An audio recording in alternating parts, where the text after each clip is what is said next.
Over Great. to you, Andrew. All great. Yeah. Welcome back to those who have been here all the way along, or and welcome to any new people who just dropped in. I just noticed a name I'd not seen before. I'll probably be inviting her to say something a bit later on. Great. So what we're going to do is talk about a few different resources that are available. Obviously, we've referred to some during the course of the week, and some of those links will be in those other slides in context. But what I'm going to do today is just talk through a few bits of further information that and tools that may be of value. So from talks from people with lived experience to employment guides, etc. And at the end, we'll talk a little bit about potentially what else. Next slide, please.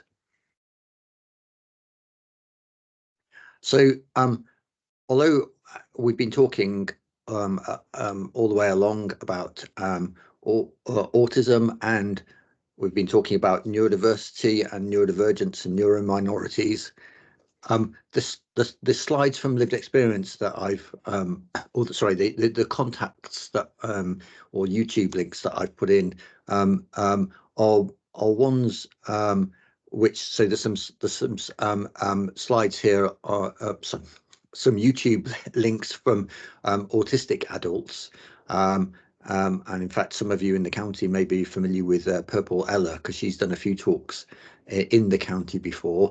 I just want to say that although most of these links are in here, and I should have said that on that first slide, is we can't guarantee the content exactly, because we're not in control of the content. So what we're linking to is external resources. So just bear that in mind when looking at them. So the ones I put here are ones that I'm just going to say that I'll just say I've personally enjoyed, and I've found beneficial to me. And these YouTubes would be both interesting to, or could be interesting to, both neurodivergent individuals, or to employers or use managers and such like. And they are, much of what is said in here is actually relevant not just to autism but to the other types of neurodivergence. Next slide, please. And here's a number of people diagnosed ADHD, and these are some of the things that they've done. And in both these and the autism ones, in fact, although there might be some experiences, there's many of them who've broken down into specific topics, which are they've come to understand and about themselves, but also as general issues, and wanted to share that. So, for instance, on one of the previous ones, there have been this stimming as a type thing, or such like. I'm not going to go into the fine-grained detail about what's in each of these, so it'd be fairly quick going through them, but you'll find quite a number of different ones in there. Next slide, please.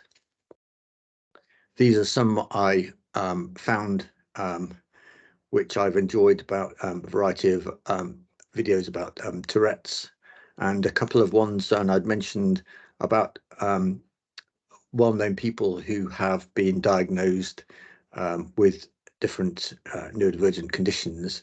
And here's a couple of the ones who Billie Eilish and Lewis Capaldi, who talk briefly about their own conditions, and in this case Tourette's. Next slide, please. These are the next small number of slides are some workplace slides which are being put together by unions, both. So the first one is the waste from the Welsh Trade Union Council, called Autism Awareness. And I mean, it's got many pages. I mean, a lot of the things that we've talked about during the week or last week are within these slides in detail, and written down in a way that you can ponder and think about. And of course, both for you and for staff that you've got. These are really just good to have a look through and just pick out the things that you might want to use and find valuable. So when we talked about reasonable adjustments, for instance, there is more in each of these things about reasonable adjustments. And at the bottom is a bit more detail about legal guidance from the GMB. Next slide, please. Here's another wide-ranging set of resources. There's an A to Z, and these are the main headings within there, but there are many other sorts of titles within there, and you might, and again, when you're looking up about different sorts of things, please just look down and see what would be of interest and what you'd be able to learn from. And again, for all people. Next, please. Oh, it's me. Yeah. So the next 3 slides are just some organisations that has great resource on their website. So we have the National Autistic Society, and they can also provide training as well. KinHub is a great website for resource. The Brain Charity, so that really talks about a neuro-inclusive workforce. So again, this PowerPoint will be uploaded to our website where you can get the links. More local, so you've got Inclusion Gloucestershire.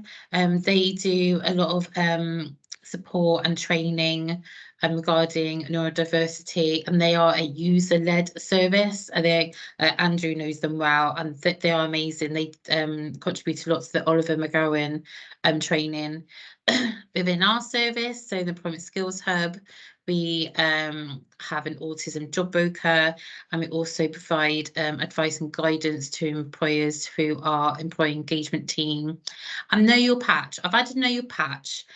So there's several of them across Gloucestershire, and they meet every quarter, and they have mainly organisations that go to share best practice. But I thought it might be useful because there are some employers that do go to these, and it's again sharing experiences, increasing knowledge, and they again are a great resource. Ambitious About Autism and Employment Autism, again, they got lots of resource on their website for employers. Access to Work, if you attended a couple of our sessions last week, and you would have heard me talk about Access to Work, what support they can provide, and Able Futures, which Access to Work fund, and that's providing mental health support in the workplace. Back over to you, Andrew. So these are a number of other ones, almost like actually, I just added these because they're good to share. Genius Within actually is rather is one of the ones which will also provide a range of information and consultancy for employers and employees. And in fact, Josh Jones, who you heard from earlier in the week, he has done some courses with them. There's some research, university and business research, and here's a link to some of the information that's there. And so for those who are in creative industries, here's an interesting creative differences handbook, which goes about neurodiversity and neurodivergence within the creative industries. And it's just, I mean, the information that we're providing is not limited. It's just what's currently around and available. Many of these items are you can just use for free. Some of the consultancy and training you'll end up having to pay for, but obviously one of the things is that it's depending on which organization you're in, may not be able to have the resource to do some of those things. But again, it'd be of long-term benefit sometimes to take up some extra training. Next slide, please. Here's a few of the Gloucestershire groups that exist that individuals can go and use. And if you go and have a look at the website's link to what's on and when they are, you had a CASA coming along, and they do, for instance, a series of drop-in centres at different locations for people who are both diagnosed and also not diagnosed, but trying to seek more information, although they're more focused on autism. There'll be an up-to-date list which will always come out in the Autism and Neurodiversity newsletter, and on the next slide you can sign up to get extra information from that. And other information about various different services for individuals and families and such like can be found by searching your circle for either autism or ADHD, etc. Next slide, please. This is the email address, and I mean, anybody is welcome to come along to the Autism Partnership Board, and this will be the email address to sign up for that as well. But you just, if you add yourself to send your details to this mailing list, you will get newsletters as they come along and any extra information. Next slide, please. So interesting question would be, what else might you like in the future? So we've for instance indicated a number of different things that you might want to do and put into place within the workplace, and it might be that you have some of those, but for instance, and these are just random, what if you wanted to start a neurodivergent staff support group and you haven't got one? What would you go? So would you like some more talks about that in future? Would you like a training video on about the reasonable adjustments and accommodations, about how you approach that within and the interview process or the discussion process or the co-production, about that, and you would like some more details, etc. And I think one of the things I'd like to invite is for you to either add thoughts in the chat, for instance, or if you've got things you'd like to contribute as other resources, then feel free to add that in the chat as well, or email afterwards. I mean, and I've not discussed with Kirsty, but I mean, I personally would like it that we potentially do either these every a session, every quarter or every 6 months on some topic or such like, that we can just invite people to and then have an extra video for. I noticed it, and I'm sorry to drop this on you, Hayat, but I noticed that Hayat Leverak is in here as well, and I don't know whether you want to add anything about resources, Hayat, because you are I see that you are here and an expert in the field as well. Hello everybody. Yes, well, actually, I knew of those meetings because of the Wellbeing line, who set up neurodiversity for staff members. Obviously, we are a diagnostic service, but it's always useful for us to link up to see what else is out there, because that's quite important. I guess mine is more, what would be really interesting to know is the feedback that if you get any about the resources that you've put out there, so do you have comments from people who are using services that you spoke about in terms of supporting people with employment? Because we do know as a diagnostic service that this is a real issue for some people, retaining and maintaining employment, and it's very specific to individuals. Yeah, and in fact, as we're presenting and talking, there were questions as we went along. I mean, especially for instance about and the reasonable adjustments talk from earlier on in the week, earlier on last week, and such like. There have been a few questions which we've tried to answer as going along. But one of the things, for instance, is that the question of such as the passport, which might lead into reasonable adjustments, and of course the OT part that might be done. I mean, you do one for autistic people. That's often a very good starting point for employment type things and how that feeds into what they might need as reasonable adjustments. Kirsten. Yeah, and obviously we've got our retention job broker that provides advice and guidance to employers. If there are employees that are struggling in a workplace, and we have a team that will meet with the employer, we will meet with the employee and discuss next steps. So, you know, if there's any reasonable adjustments, is there any in-work support that that employee requires, or is there support that the employer needs and not necessarily the employee? So that is through the Employment Skills Hub. So there is that option for employers. Claire has just mentioned, and because we raised this earlier last week, is that actually often neurodivergent people in the workplace don't always realise what they need, and hence why almost like as the process goes forward, right away from the diagnostic service onwards, actually anything that helps help understanding for an individual will then help them further on into the workplace. And of course it's a continuing learning thing, especially as also through the different parts of their career. Sorry, were you just about to say something, Kirsten? Yeah, so and last week we were talking about, you know, people who are being diagnosed late because through their life they're identifying things. Oh, actually, I may have ADHD. So I think as employers, it's useful for us to have a great understanding, because often it's the outside person that can pick up the signs and have that discussion with employees. So I think it's really beneficial to employers that we really understand what autism is, so then we can help our colleagues who through life are then diagnosed.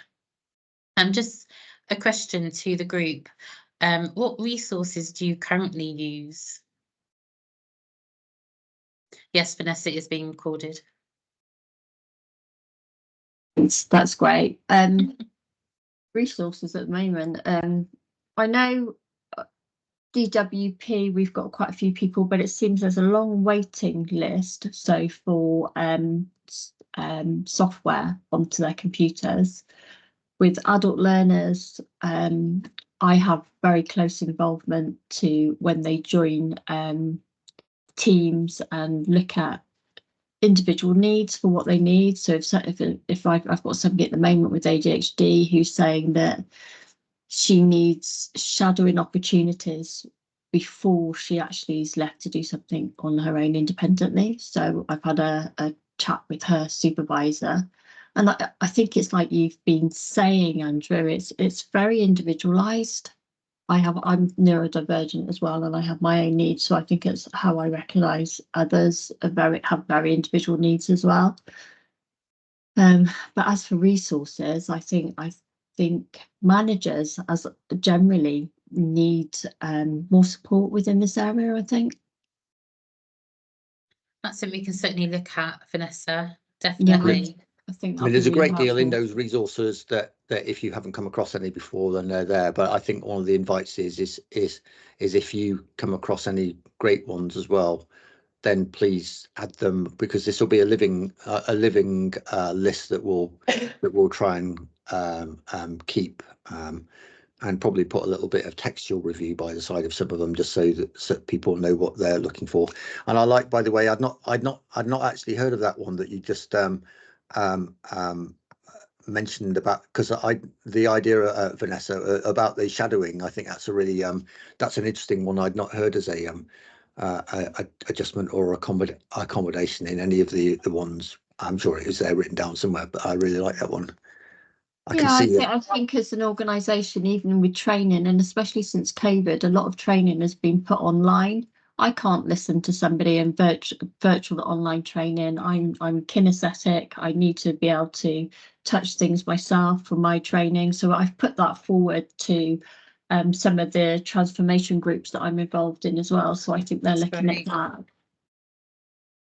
I'm really sorry I've got to go because I've got another meeting, but I can't wait to listen to it all. So thank you very much. Thank you. Sophie has a question or a hand up. Sorry. Hi, can you hear me? Yeah. You can. Yeah. So I work in occupational health, and we do have a number of referrals coming through for neurodiverse conditions. I do have a list of things that I advise on. Yeah, and I was just going to send you the book as well. Someone's put it in the chat, but yeah, it's a book that I refer to often with any situation, because they do have a list of things that are really helpful. And so I can actually put these adjustments into a workplace adjustment plan that the employee owns and takes with them. But we can, you know, there are a list of things. Some are, obviously there's generic lists of things that can help, but everyone, as you know, is individual, and what works for one doesn't work for another. And so we can just bespoke it with the workplace adjustment plan as to what does help. But what I am limited on, and I put it first of all, is really the IT system. I know 365 has got inbuilt Dragon, so you've got dictation there and you can take notes, but the system we have is older, is an older version. And yeah, so I kind of need to work with our IT as to how do we make things a bit more accessible and easier to use on the system we have. So yeah. What organisation do you work for, Sophie, if you don't mind me asking? Yeah, for Gloucestershire Constabulary. Oh, okay.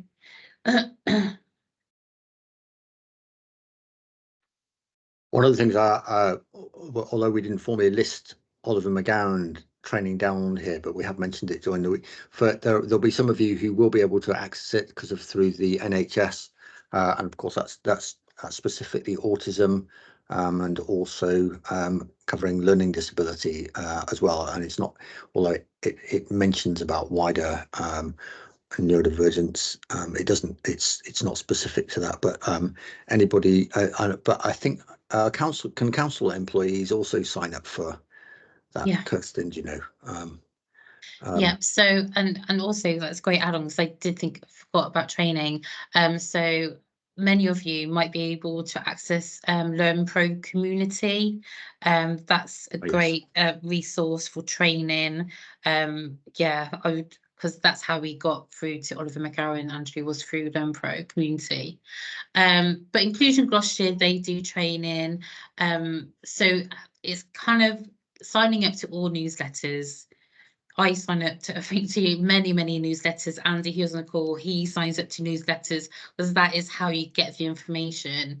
And you can pick and choose, which, when you receive a newsletter may not be relevant that month, but next month it might be. So I know that's another tip, is sign up to all these newsletters, because there is going to be some useful information, training that's coming up. But also talk to another.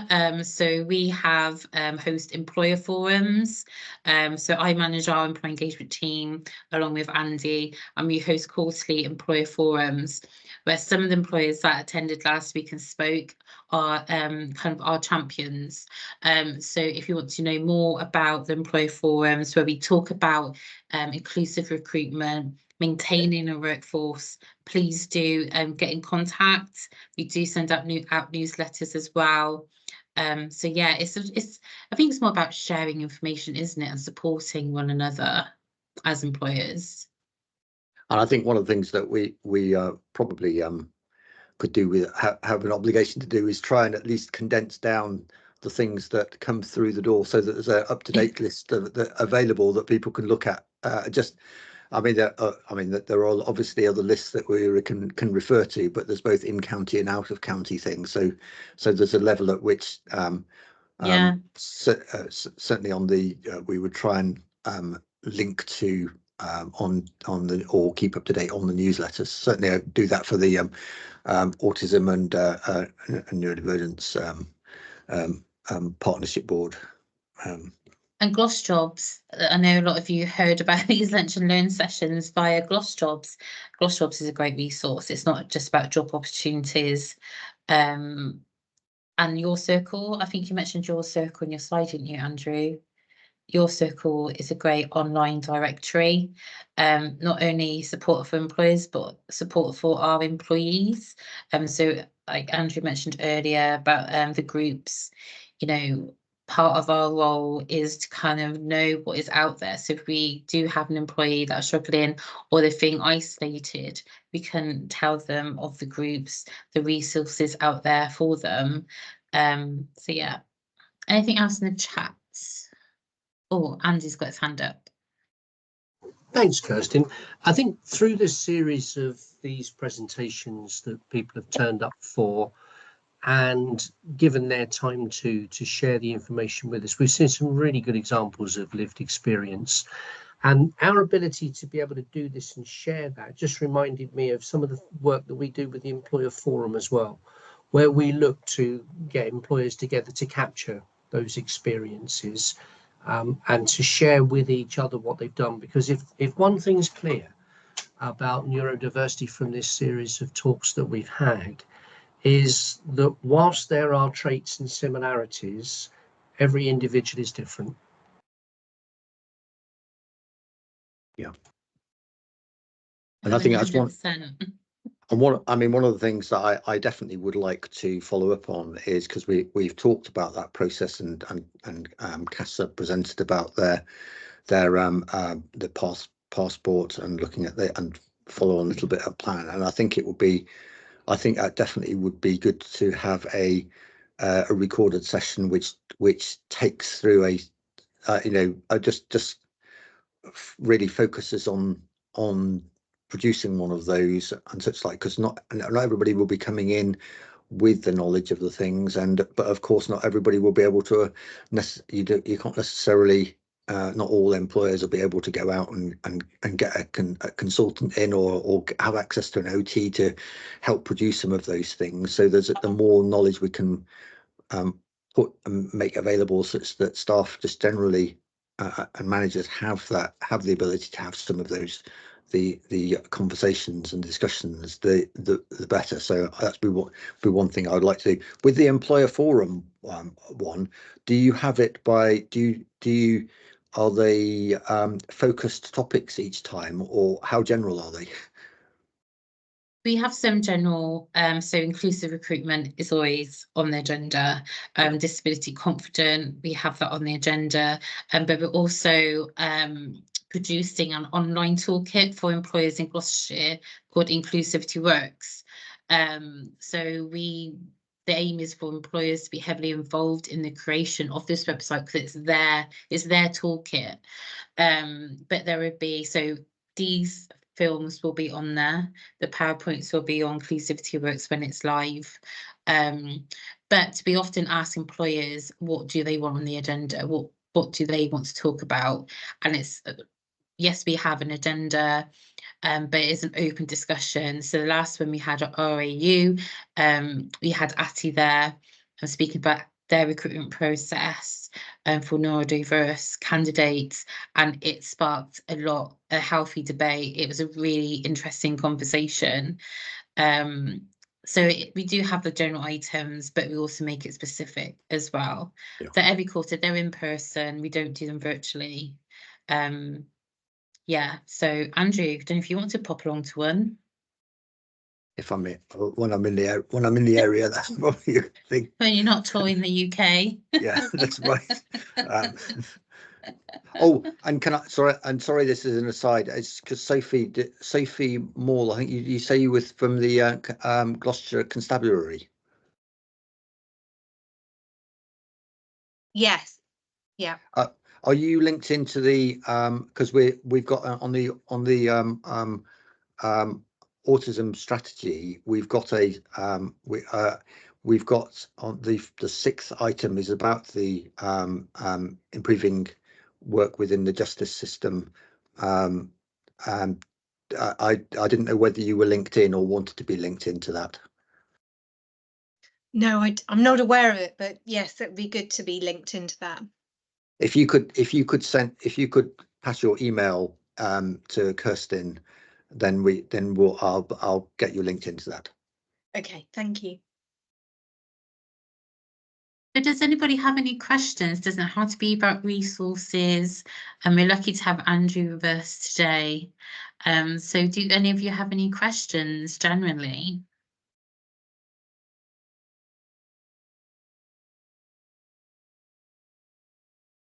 It's very quiet. No? Okay, Andrew, I think we're going to end our last lunch and learn session. Yeah, and it's well, or last for now. Yes, and, that's for now. So we will be coming out, and we will be. So we want to make this a regular occurrence. So we will be emailing you for suggestions, because these are for you as employers. So please do look out for that email. Andrew, it's been a pleasure. Thank you for all your support over the last 5 sessions and your contributions, and for leading conversations. It's been absolutely brilliant. But thank you for everybody attending. I think that's great. We've had over the period such interest in people who therefore I just feel as though that's showing a good level of caring about the subject and how important it is. And thank you, Kirsten and Andy, for working in the background and working well and in the foreground for having everything run so smoothly despite the odd IT issue which has always got to be there. No, thank you everybody. Again, if you have any questions, you have our email address because you would have requested the link. We are here to support you, so please contact us at any time.